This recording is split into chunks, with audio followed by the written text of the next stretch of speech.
The presenting sponsor of Rates and Barrels is Topps.com and Topps Project 70. Topps is celebrating the 70th anniversary of its very first baseball card design with a new program that pushes boundaries while paying homage to the company's heritage.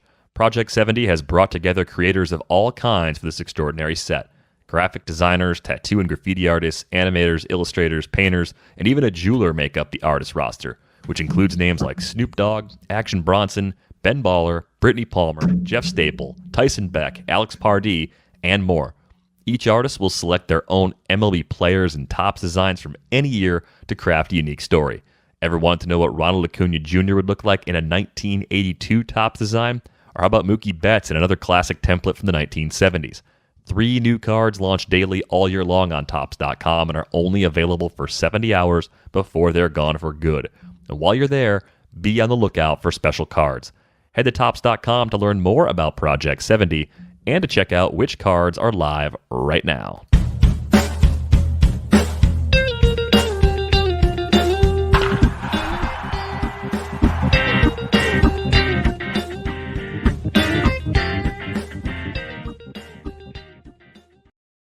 Welcome to Rates and Barrels, presented by Topps. Check out Topps Project 70, celebrating 70 years of Topps baseball cards. It is Monday, August 16th. Derek Van Riper here with Eno Saris. Thank you to those of you watching us on YouTube. Hit the like button on this video. Be sure to subscribe to this channel to get notifications when we drop new episodes. And if the previously mentioned field trips ever begin to happen, that's where they're going to go. Field trips are good visual learning experiences. We would share as much of those as we possibly could on our YouTube channel.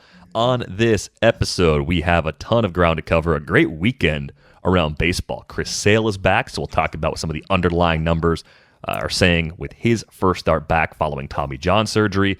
Fernando Tatis Jr. is back. He's playing in the outfield, so we'll talk about that adjustment. We had a surprising no-hitter in Arizona, so we'll talk about that. And I'm going to count this as part of the weekend because we recorded on Thursday before the Field of Dreams game happened. We had a pretty amazing Field of Dreams game that went down way back on Thursday, so a lot of feedback on that. Also, really cool thing that I just saw this morning, Baseball America updated its MLB organizational talent rankings, so just taking a look mostly at the overall value of the young players in the system. We'll talk about a few of the top teams on that list, some bright futures for some teams that might not have very bright presence, and one team in particular that really kind of stands out because of their success here in 2021. You know, how's it going for you on this Monday? It's good. It's good. I thought this weekend that my dog had torn his ACL. Oh, jeez, how'd that happen? Well, I didn't realize this was not something you should not do. But I guess we take them on jogs, but only kind of on weekends. And that's called there's like a term for it, like weekend warrior dogs. Binge running. Yeah, and I guess they haven't built up, like in the parlance of baseball of our times, like they haven't built up the chronic ability to have that sort of acute stress. So it's a little bit like not doing your arm care routine and then just trying to throw 2 innings. So we only take them for like 2 miles, but they're very little dogs. And so I guess after this last 2-mile run, one of the dogs was trying to hop up onto the couch and yelped, and his leg was spasming, and he was really sad. And I was looking up prices of ACL surgery and also being sad. Yes, yeah, that's but. It's bad enough the dog is uncomfortable and in pain, and then you start to look at how to fix it. And you're like, oh my goodness, this is going to be a big problem to fix. Yeah, but my wife, it's so funny. I'm just like such a stress case. I don't know. I might give off the vibe of being mellow and easygoing, but like in family matters, I'm like, oh God, he tore his ACL. It's $4,000. Oh God, and my wife is like, can you just wait? Can you wait like 3 hours? And yeah, 3 hours later, he was a little gimpy. Today, he not showing anything. And basically, I did read up some more, and it was like, if they are gimpy, give them 2 days. If they're still gimpy after 2 days, then it's something worse. Yeah. So the fear I have, by the way, since we're sharing dog stories, there's a lot of great parks in our area, as you know, but they're just not flat. And I think I mentioned this before. I threw a ball downhill to Hazel the first time we went to the park, and she like fell because she was running so fast her legs couldn't keep up. User error. So excited. Yeah, like she was so excited. It was her first fetch in over a week, and she just wanted to play so bad. So I've remedied that, but I've noticed that the parks here, aside from being like really hilly, have some very odd, just like missing parts of ground. You'll have like these cracks just running through the middle of a park in grass, or huge divots, and maybe it's just the particular park I've been going to the most, but it is not just rolling former cornfields that have been turned into parks that are very smooth. So you got to be a little bit careful where you play with the dogs around here. This place was shaped by many earthquakes. Mm-hmm. Yeah, I think you do find a little weird where you're like, why is there like a cliff here? Yes. Also, like all the creeks and stuff that used to be there are dry now. So now you have these weird things that look like they should be a creek, but they're not. And that might also trip you up, literally. Yes. So watch your step if you come out to the Bay Area and just start going to parks and spending time with your dog there. That's the lesson I have learned here just in the last week or so. Some other weekend highlights, though, as I mentioned up top, Chris Sale is back. He was available in a lot of leagues because with the timetable for his return, he was undrafted, and the rule in NFBC-style leagues, a player that is undrafted, has not appeared in the big leagues yet this season, is not available to be picked up until that player appears in a big league game. So since Sale appeared on Saturday, he was eligible in those leagues on Sunday as a fab pickup. And a lot of leagues out there, he was just stashed on the IL all season as a very late-round pickup. But I got him for just over 5% of a full budget in my 12-team online championship because a lot of teams don't have money left. And I figured, hey, if I'm going to throw most of my budget at one player at this point in the season, it should be Chris Sale. I thought overall he looked pretty good just from a simple eye test. I had that start on in the background when it was happening on Saturday. I saw him touch 96 in the outing. The results were good. And yeah, it was against the Orioles. So, you take that with the necessary grain of salt. But I'm just curious, how did the Stuff Plus and Location Plus numbers look for Sale in his first start back from Tommy John? Well, right now it's set to Eliezer Hernandez, who I think is also going to be a nice late season pickup because there were a lot of leagues where he was unfortunately dropped. I was trying to sneak him in, but I have such little money, like such little FAB auction money left, that even my like sneaky Eliezer Hernandez for $20 didn't work. I couldn't do much more than that because I have literally $100 left in most of my leagues out of 1,000. I'm doing dollar days already. No, but I did look at Chris Sale earlier. The slider was plus. The changeup was plus. The fastball was around league average, so that pushed the overall line closer to league average. But one thing that we've been finding as we're doing the work on validation is that 400 pitches is kind of the magic number.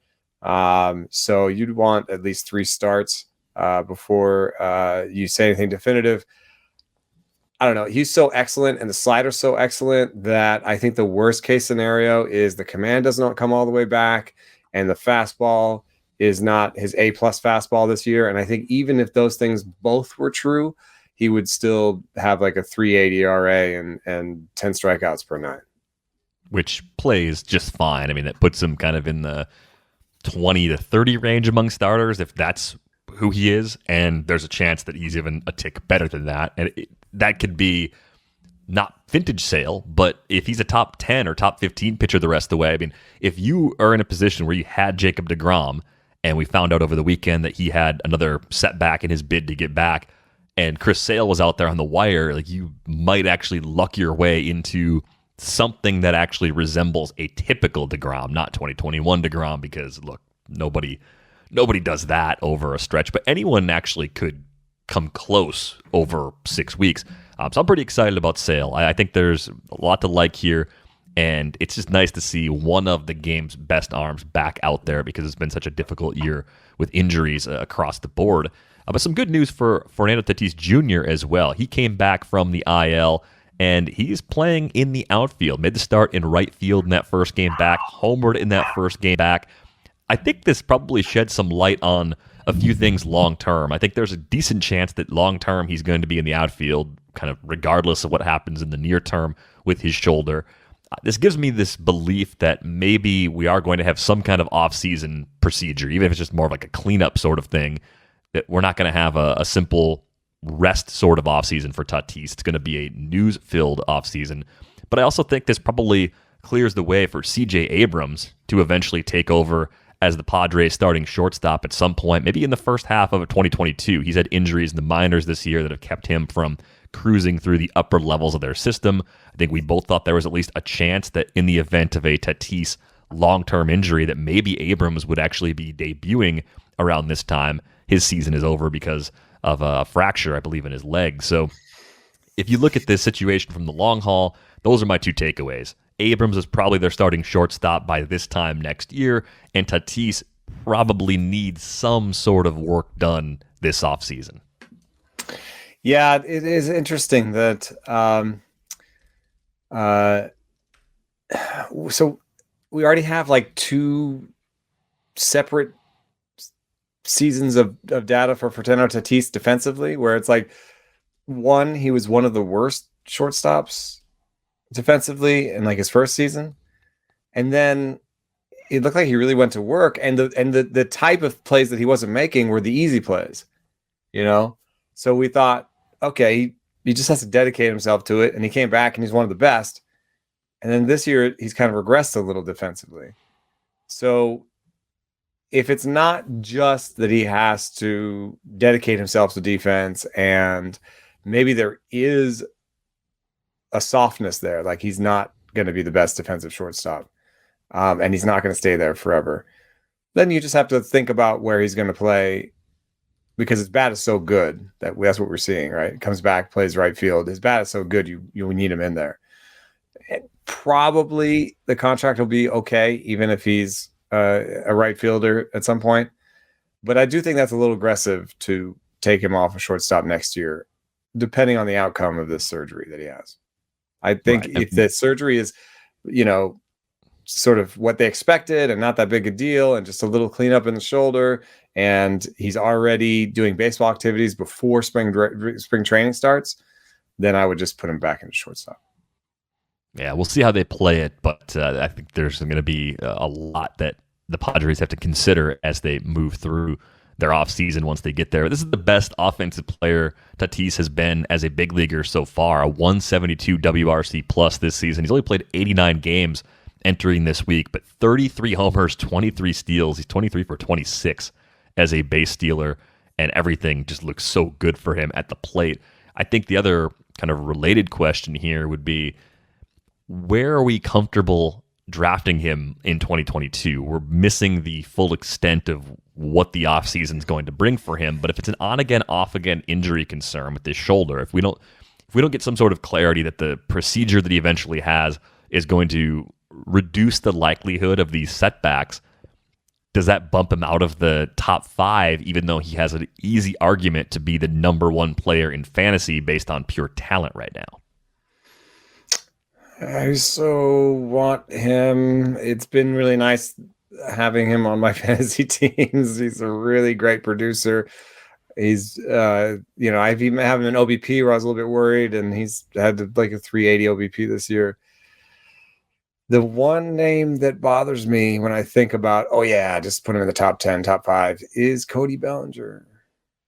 Because Cody Bellinger had a similar problem, subluxation of the shoulder, that required surgery. He had the surgery. He couldn't come back as strong as he wanted to, and he's just now maybe turning the corner on that injury.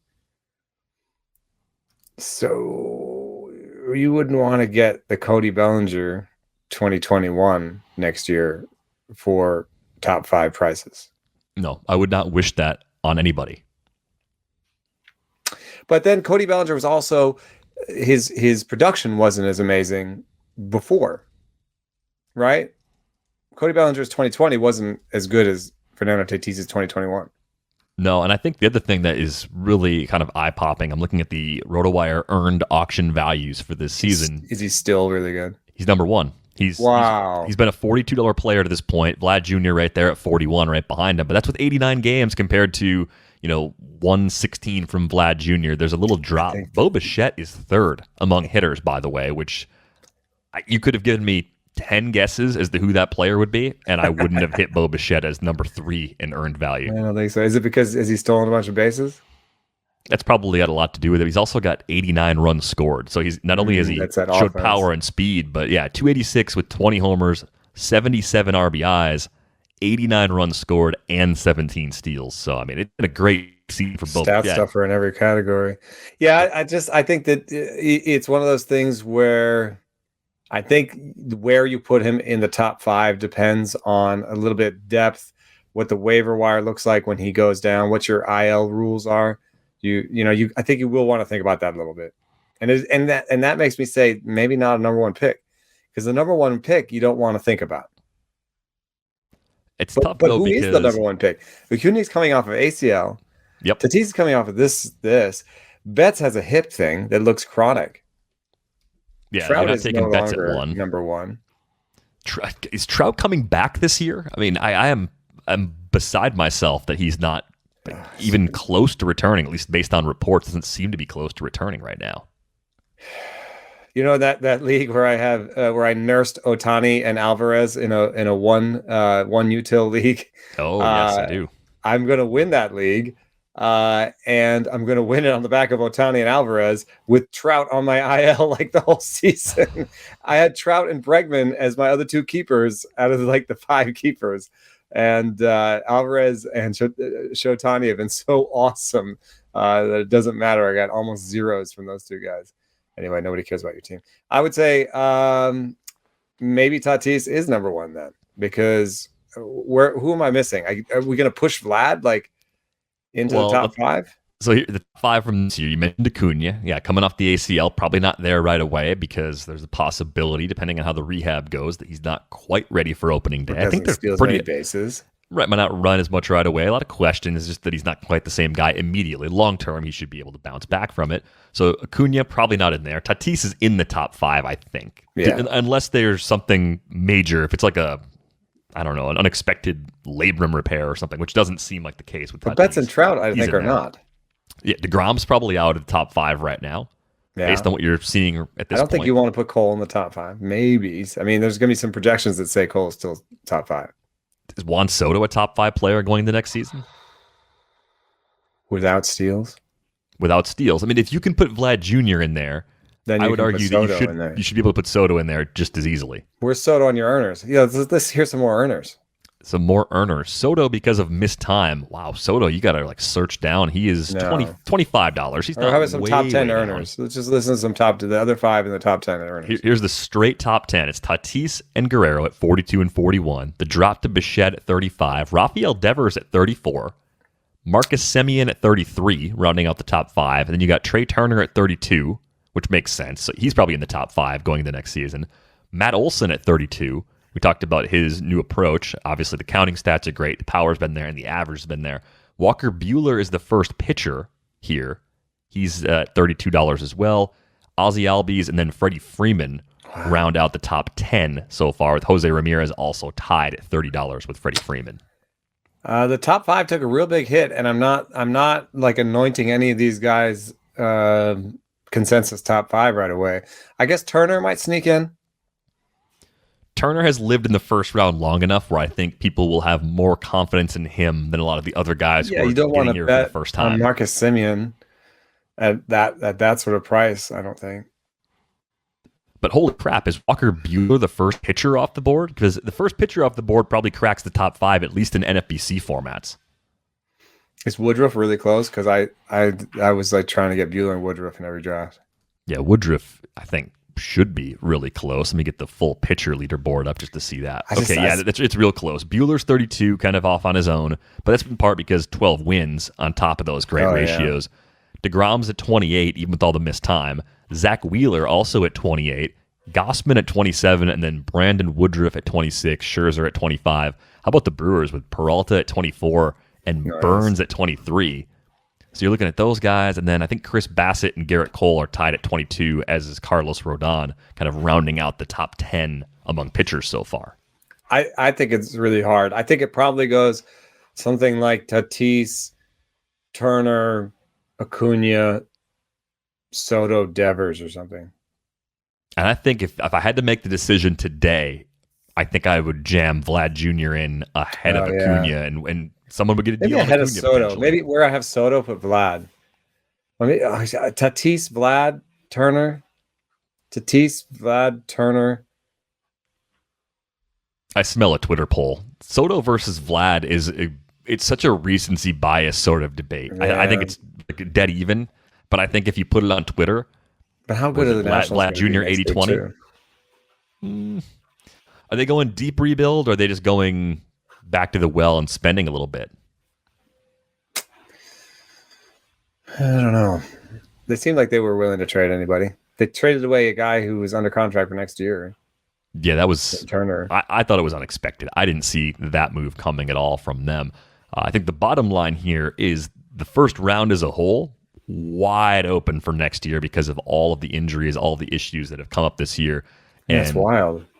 Drafting early, as it always is, will be like I'm now thinking fun. Like how I'm gonna win like 5 leagues this year. I'm having a pretty good year, and I'm like, how? And what are you doing? What are you doing with that next year? Like how do you feel about next year right now? Like not real confident. One of my leagues, NFBC, I'm running away with it. It's an OC. I'm running away with it. My entire bench is hurt. And my bench is like Bieber, Pablo Lopez, Rizzo, Sanchez. Like it's all like kind of short termy. So you're like, except for Bieber, and you're like, oh, but I was looking at it, I was like, I think Bieber was my number 1 round pick. My first round pick was Bieber in this league. And I've been nursing that guy all year. And I actually, from what I talked to Zach Meisel recently, I don't think, there's a lot of people think that Bieber might not come back this season. If he comes back, it might just be to kind of show that everything's on track at the end of September. It might not be, I'm going to come back and throw as many innings as I can. I think it's, let's look to the future and be smart and careful with it because it doesn't look good. I nursed that one too long, I think. But now I'm like, well, I'm in first anyway. Might as well just leave it there. just see what happens. But I think the first round is an open question mark. And I think that for it is interesting to think, well, it's just a round like any other. But you kind of in the first round think, I want to get a guy I don't have any question marks about. That's what you used to think. And then it was, okay, well, with my top 5 pick, I'm going to get somebody without any question marks. Now it's like, nope. There's question marks in every round. Yeah, I mean, because going through this year's final ADP, Acuna obviously just down because of the injury. Tatis holding his spot, probably, as long as the injury situation's not terrible. DeGrom down because of injury. Soto probably down just slightly because of performance, but injury, not down that much. Yeah, missed time. Betts down, Trout down, Cole down at least slightly, Turner probably up, Bieber down, Yelich down. Jose Ramirez might be the other guy that has that candidacy for the top 5 because it just like sticks Turner around as everyone drops from around him. Yeah, at least initially, until people sort of find the floor, so to speak, and kind of figure out like what they want to do. I bet in early drafts, Ramirez will be a little high, and then as people talk themselves into other players, maybe he'll slide in kind of like the middle part. Like his ADP will be 8 by the time we get to March, but it'll be 5 if you're drafting in November and December. I mean, other than that, like one sort of half-year blip, he's been a really remarkable, consistent performer, Jose Ramirez. It's, with that body, it's not the body scouts dream of. No, really good player and probably underappreciated in a lot of ways. A couple other quick weekend highlights to get to. Glad we got into that future segue because that was pretty fun.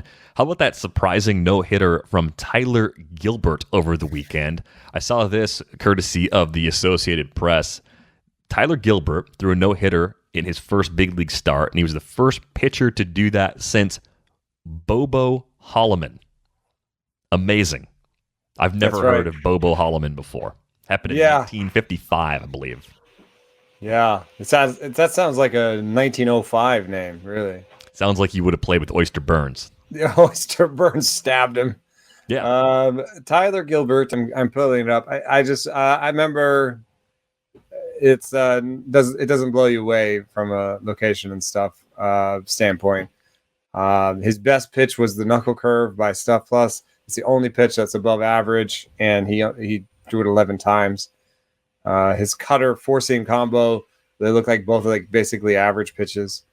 Yeah, it was a weird pitch mix. When I looked into it, I was like, how on earth did that just happen? And as he said, guys were just hitting balls at guys, which is kind of how most no-hitters happen. Yeah. He's his called strike percentage on the day was this includes other ones. But for the season it's 22%. And also because he was a relief earlier, this was the worst Stuff Plus of the season for him. Yeah. So a really cool story because he was apprenticing as an electrician with his dad this time last year, and here he is throwing a no-hitter against a team that has playoff aspirations in August, no less. I think they even they claimed, I think he's a Rule 5 guy that they claimed from the Dodgers. Minor League Rule 5 guy. Didn't even get on the 60. Yeah, it wasn't even on part of the 60-player pool for the Dodgers a year ago. That's pretty awesome. Yeah, very cool story. Also, shove it to the guys that let you go.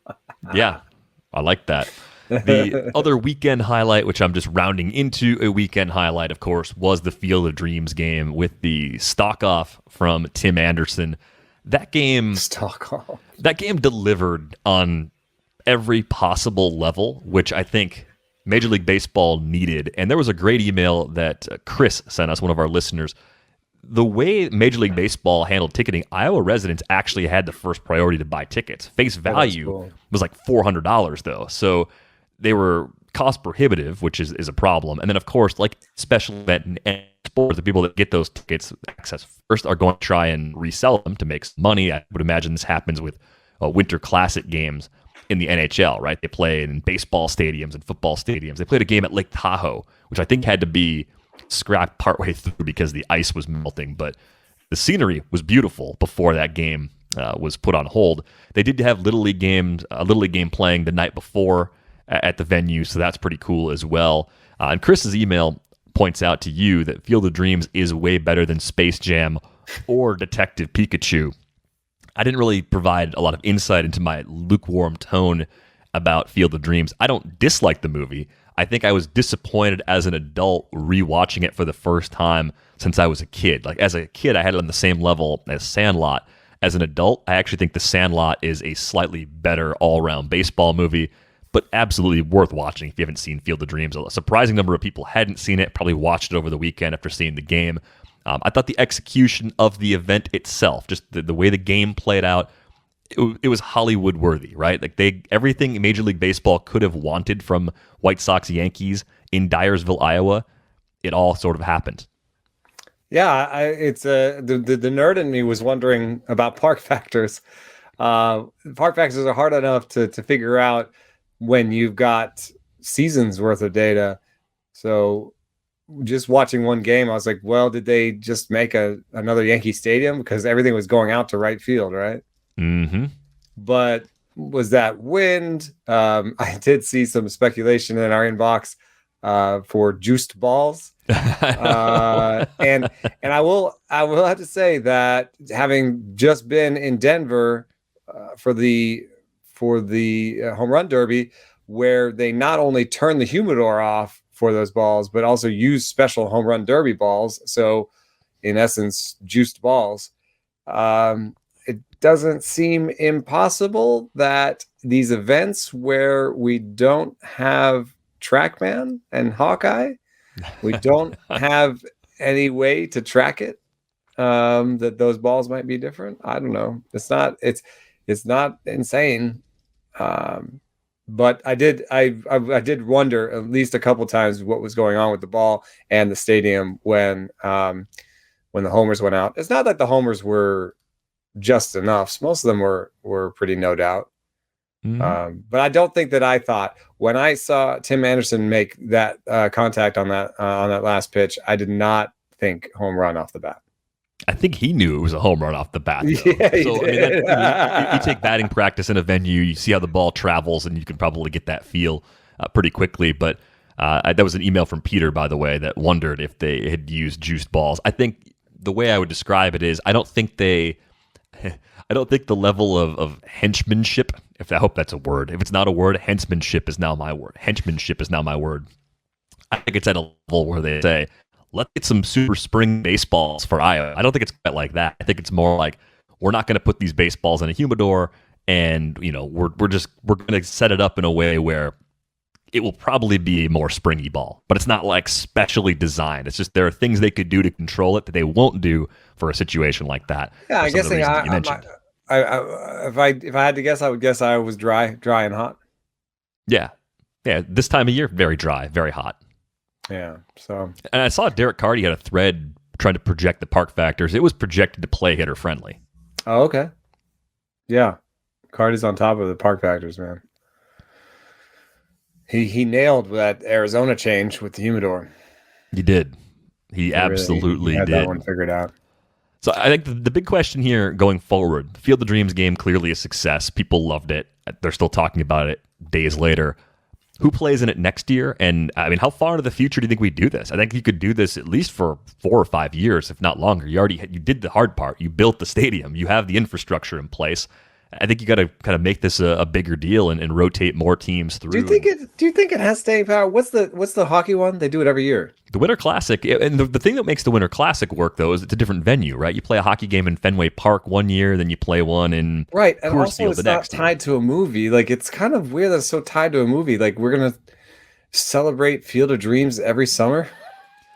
I think the challenge though, I threw this on the rundown last week. We didn't have time to get to it. Is what other Hollywood baseball environment would you try to recreate? Could you recreate a field like the Sand? I mean, obviously you have to make safe players, and you could make it look like the Sandlot, but it has to play like a regular baseball diamond. You can't have uneven grass and different things in there. But could you make the outfield backdrop? Could you actually recreate that on a major league field? I think you could do things like that and probably create this in other ways. But I think you do want to run this at least a couple of times with a few other teams, open it up to a few more fan bases. It's got to pay for itself. Yeah, I mean, you got to justify it, spending all that time and effort on it. I was thinking, what other ideas could you have for baseball? One is Durham, for Bull Durham. Yep, Bull Durham would be another one. Sandlot would be one. Rookie of the year, you already have the stadium. You just got to let a kid pitch in a big league game, which might be a major liability and labor issue. You also have to have him break his arm first, too. Angels in the outfield. Yeah, Angels in the outfield. You could. You got the stadium already.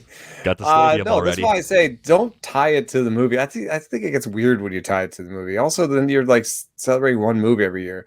I like the idea of just traveling and barnstorming and playing in places that don't have a baseball team.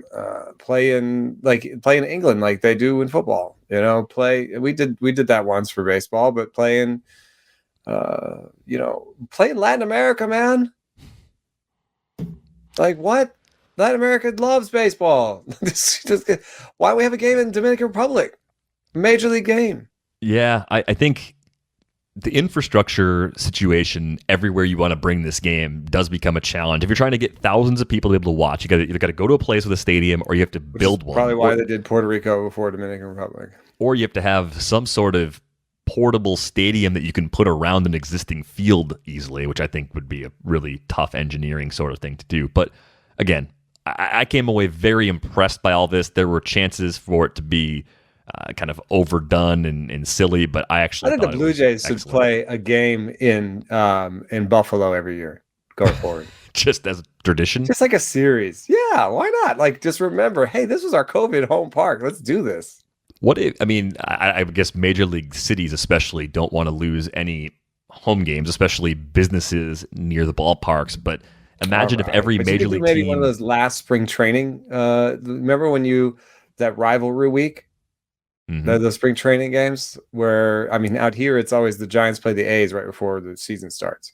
Yeah. Yeah, So you see a whatever little bit of that that. is, if it's like Blue Jays, Red Sox tune-up or whatever it is, do that in Buffalo. I mean, it just they put all that work in that stadium, and they're gonna have some memories associated with Buffalo. I think Yeah, so you that can't would really be a play good a thing to do. baseball game in Buffalo in March, not comfortably anyway. Oh, that's right, March. Don't Well, have a I snowstorm. did. The Blue Jays still make the money. Come on, do some I think August thing in Buffalo.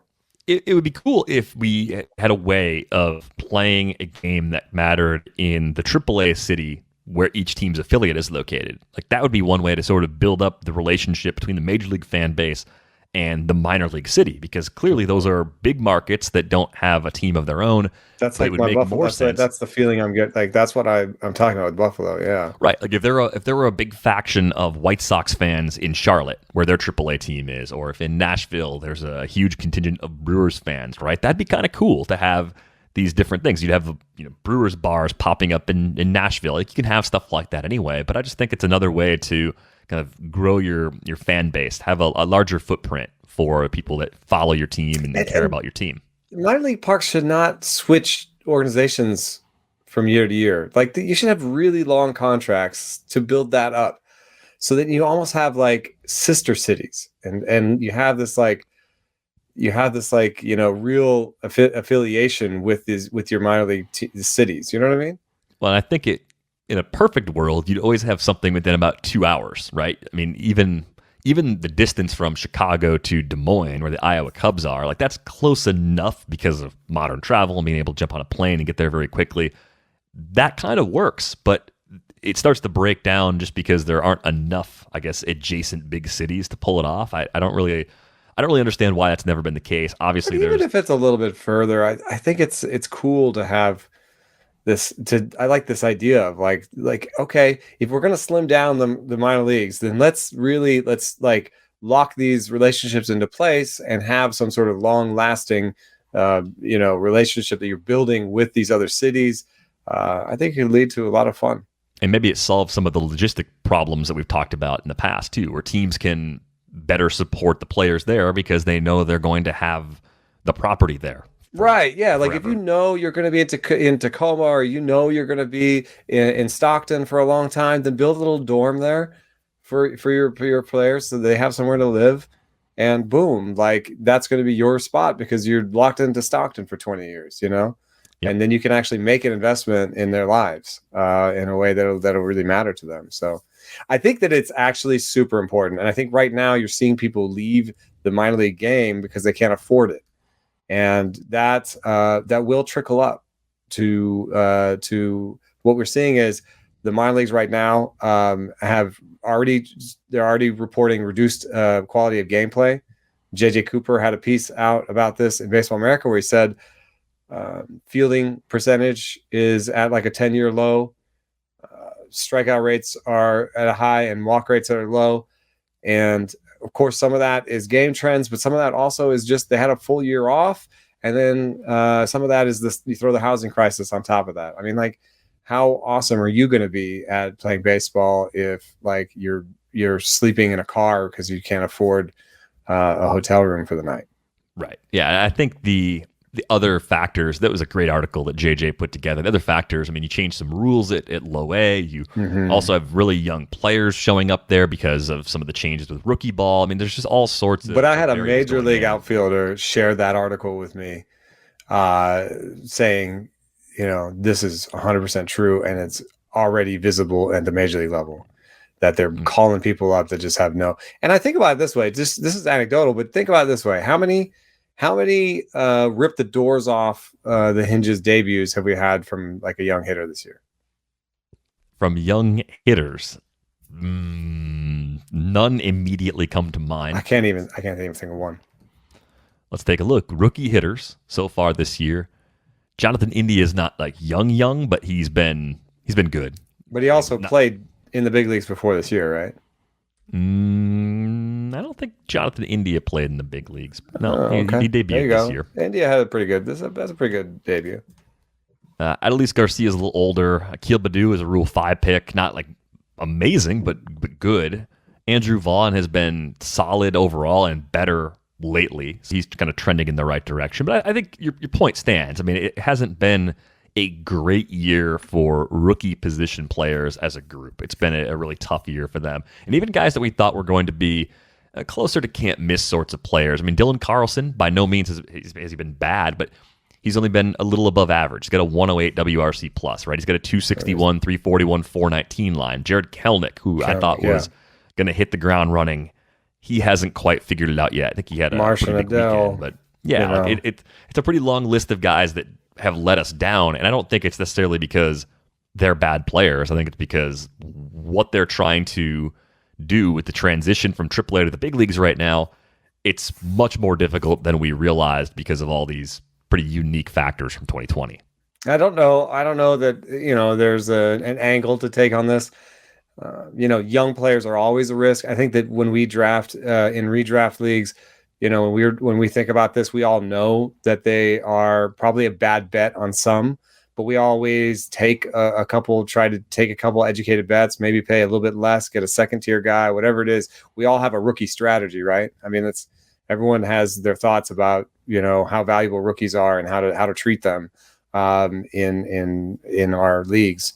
And I don't think that you necessarily need to change it that much, because what if you change it and then everything goes back to normal after they have a year of minor leagues like they've had? Right.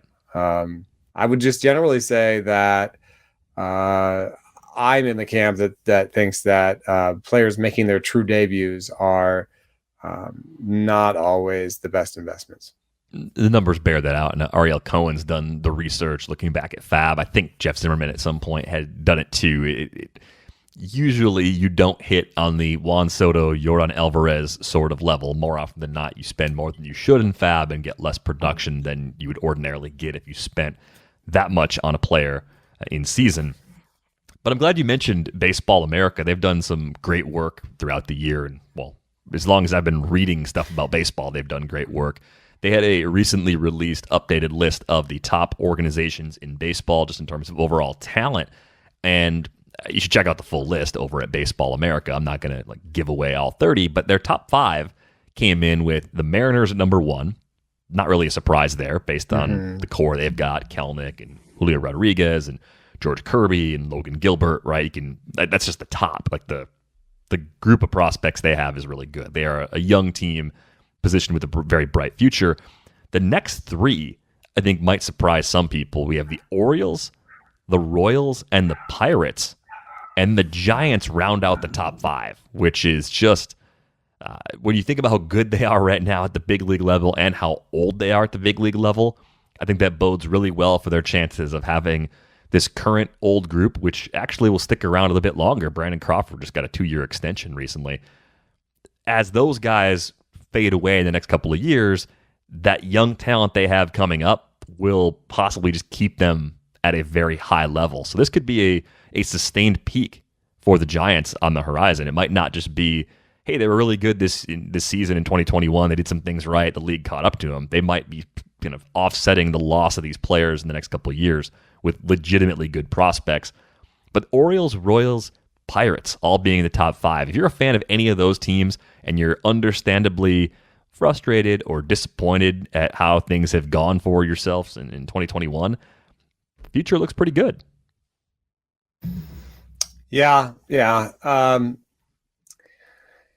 It's funny to think about how long these teams have been bad with respect to their ranking currently. Because you've got the Royals and you're like, duh. But it's almost the Royals like, well, do something about it then. That's how I feel a little bit, versus the Orioles where you're like, yeah, okay, this is the beginning. This was all right, good. You did step 1. You amassed a lot of young talent. Things look like, I think the rebuild looks like it's going fine in Baltimore. I wouldn't say there's any real warning flags yet.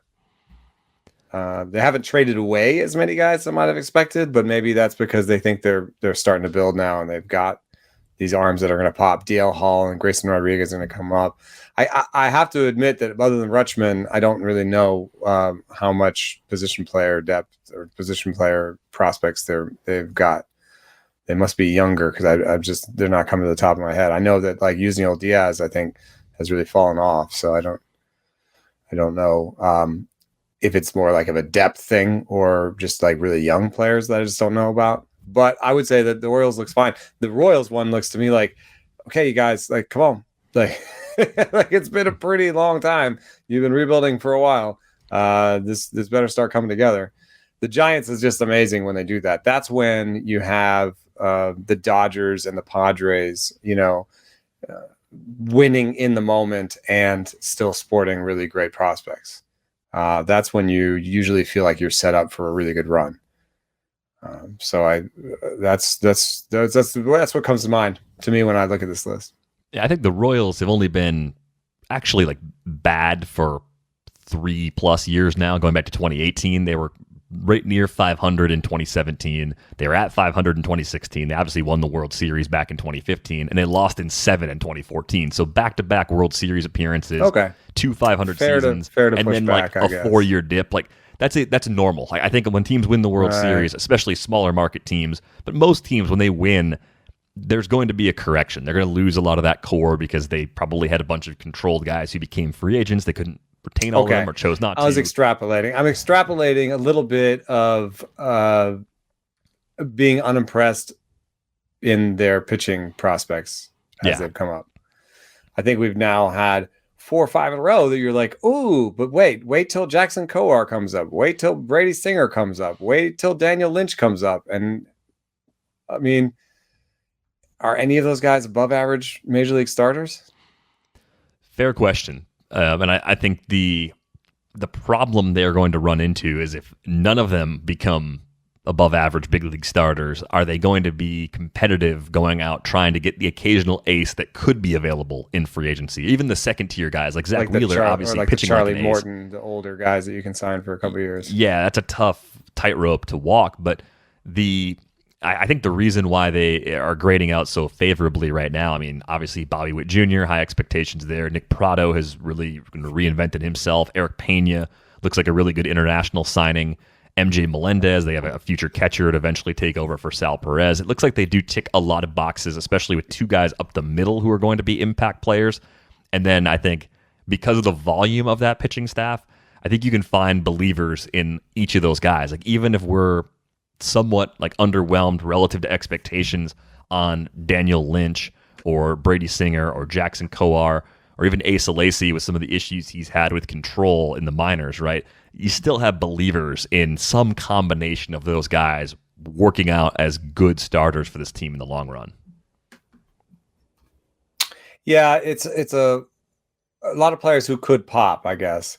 I had a pitching coach, or I think he's a pitching coordinator, tell me once, I'd rather get a player that was close to the major leagues than a 15-year-old or a 17-year-old or whatever. Yeah. And the idea is that they, first of all, have proven that they have near major league talent. So like, that the talent base is there. And then his idea was they are usually like a tick away, either a tick of velo or a change in pitch mix. There's that you've got, near major league talent in front of you, and you just have to change things. Like I think Daniel Lynch, there's a possibility there. His sinker grades out better than his four seam, and I know that they pushed him to the four seam because that's what modern pitching development is.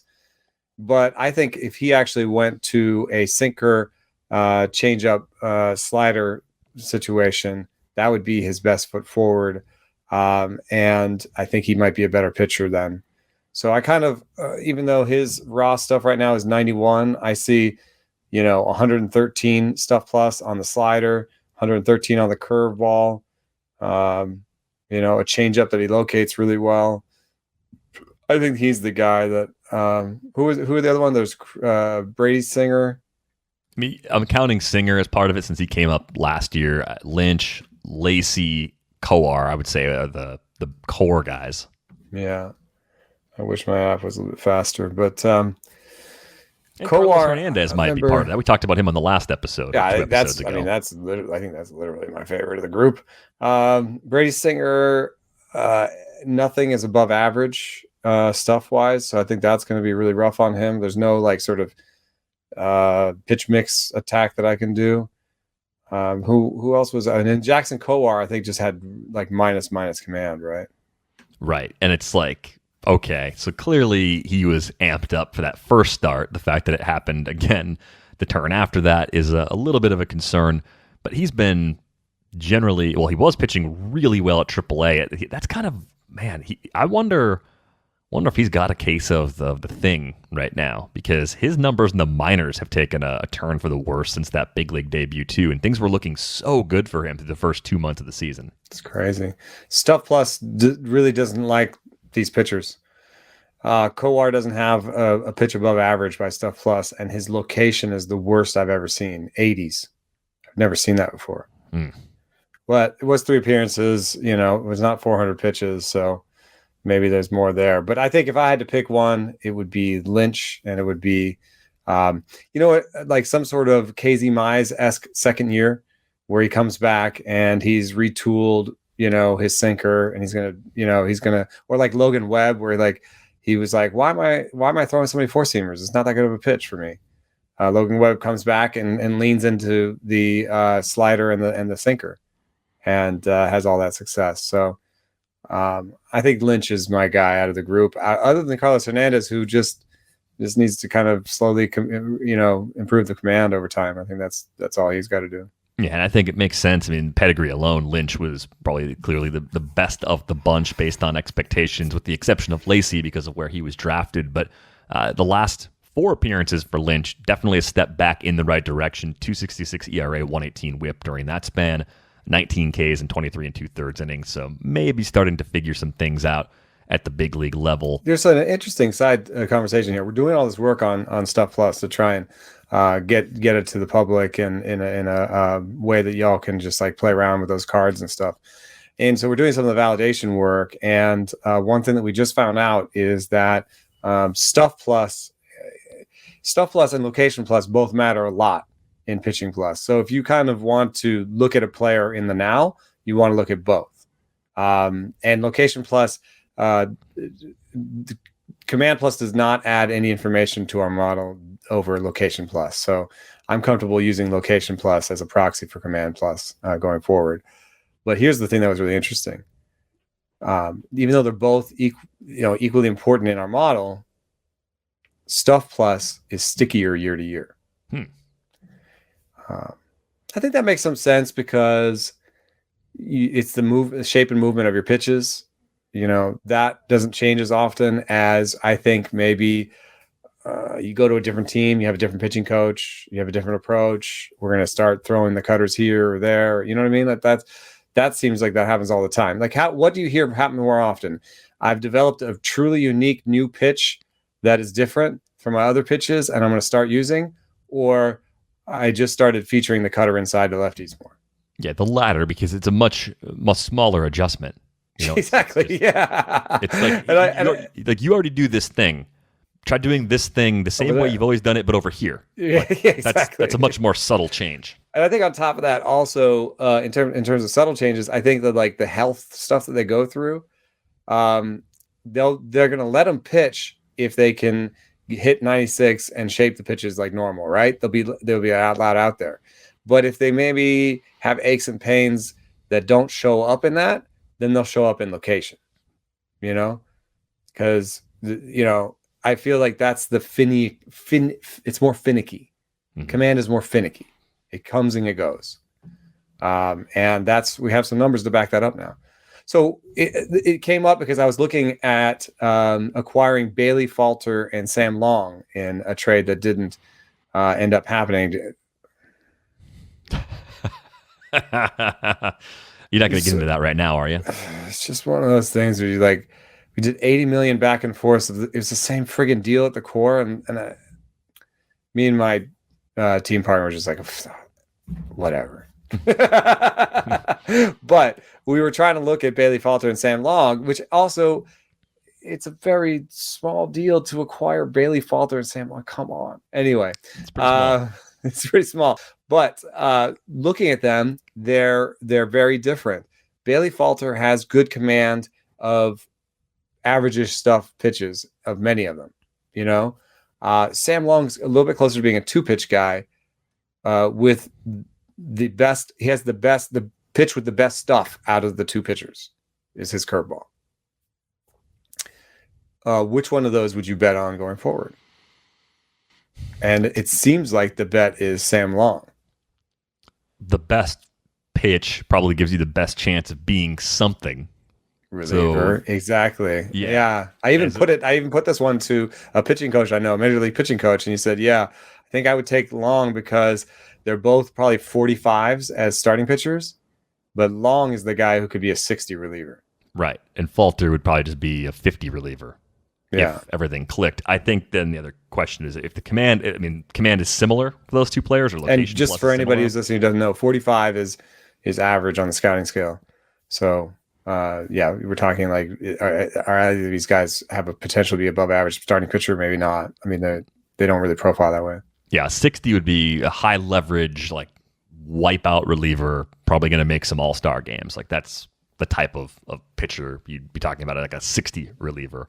Yeah. But I'd rather have Long or that profile if those are my 2 choices. There is a Stuff Plus question that came in from Shane that sort of fits into what we're talking about here, so I'm going to throw this your way. Shane's question is this: since Stuff Plus is known to fluctuate from game to game or even pitch to pitch, is it possible to look at a pitcher's max Stuff Plus number and determine their stuff ceiling? Looking back on Tristan McKenzie's adrenaline-boosted debut, is there a way to kind of set the bar for that level of potential and then monitor things like rolling stuff or velo averages? Could we have used this method for guys like Manoah, Patrick Sandoval, and maybe Sammy Long in the future? Thanks, as always, for the award-winning, handcrafted, artisanal, barrel-aged podcast. I like the last 3 adjectives the most. I like winning awards and stuff, but handcrafted, artisanal. Barrel-aged podcast, that made me smile. So thank you for the email, Shane. What do you think about this concept of a stuff ceiling, a max Stuff Plus sort of number, and the value of that? Well, yeah, that's why we were talking a little bit on a show before, is that even these advanced stats like barrel or stuff, or regression is still a thing. Sample size is still a thing. So what I would say for myself is I saw these huge debuts from Manoah, McKenzie, and Shane McClanahan in terms of stuff, and then they sort of fell off of that. Part of that is you debut with adrenaline. So I don't know that I would want to assign that adrenaline fueled stuff number as your stuff max, because I don't think it's necessarily sustainable, right? I think that that's like your postseason. I guess it could be a max, but I don't know how much the value that gives you. All right, I'm agreeing. Yes, I think it is. I mean, it's better than not being able to put those numbers up. Right. Yeah, right. It's back to the once you show a skill, do you own it? I don't think that they could sit at their debut levels, but I did think since they debuted at that great of a Stuff Plus level, they could regress and still be great, and that's been true for Manoah and McClanahan in particular. Yeah. It's Shane McClanahan's exactly the guy that I thought of when you just said that. So I'm glad you threw his name in there too. But it's kind of like, does it have to even be the debut? Like how much does your best Stuff Plus number in an outing really tell us about your true talent level? Is it in any way analogous to what we've been talking about with max exit velocity and how that or those types of readings and how those could be helpful or in some way predictive? It is possible because I mean I've talked about max pitch velocity being interesting. I mean, once a guy can, and I know this from like even Farhan Zaidi has admitted that it's true. It's like once you see a guy, throw 99 or something, like let's say you're looking at John Axford, right? And he's been out of the league for 2-3 years, and you're like, why do we care about John Axford? Well, then he sends you video, he's hit 99. Well, now you're interested in John Axford. You know what I mean? That's how much like one max pitch velocity can mean. So I can dig it. I just wanted to point out that there is regression, and that the sample size that we like is 300 to 400 pitches at least. But we in this tool that we're going to have rolling Stuff Plus. and there will be, a question. And I hope that people, we're trying to improve this as it goes on. So we've made improvements to the model over the course of this year. And I don't expect that what we ever debut here in September for a soft launch for Stuff Plus is going to be, that's it for next year too. Like, I think we're going to always be improving this. So one thing that maybe people could do research in our app or, linked with us is hot hand theory. And sort of like, we know from Rob Arthur's work that fastball velo for a pitcher can actually be predictive on a seasonal level, like on a game-to-game level. So I would assume that it's not that crazy to say that Stuff Plus changes in Stuff Plus could be predictive of changes in performance. And so we're going to have those rolling things. What I notice when I look at someone like Tristan McKenzie is that when he first came back, he did have this super high peak, his second best Stuff Plus number of this season, and it did drop off. But so you had that one, and you could be like, "Oh my God, Tristan McKenzie's back!" And I did, go and try and get a couple of Tristan McKenzies because I was like, "Damn, this is if this is max pitch Stuff Plus, like it's good." And then he regressed off of that, so it's better to use 3 or 4 starts in a row because. Now we see this picture of McKenzie of being around league average and stuff. He was way worse than that before when his velo was down. So I think around league average and stuff with league average location and one of the better pitching parks in baseball and one of the better pitching strategy teams in baseball makes McKenzie like a slightly above average fantasy pitcher. Yeah, I mean, McKenzie, I'm trying to decide if I'm right for liking him back in March based on me not having him anywhere and watching him have success in August. And I don't feel that good about it if I am right. So based on how I feel, I don't think I get a W here. Like a W, you feel good. I don't feel good. Therefore, I don't have a W. Right. I can see that. I feel good about McClanahan calls. I don't know. I was a little bit worried for a little bit because they weren't pitching him long. But that one worked out pretty well. Yeah, and Manoah, I think there were pretty good signs in his underlying numbers right when he came up too, and he's delivered in a really big way since that time.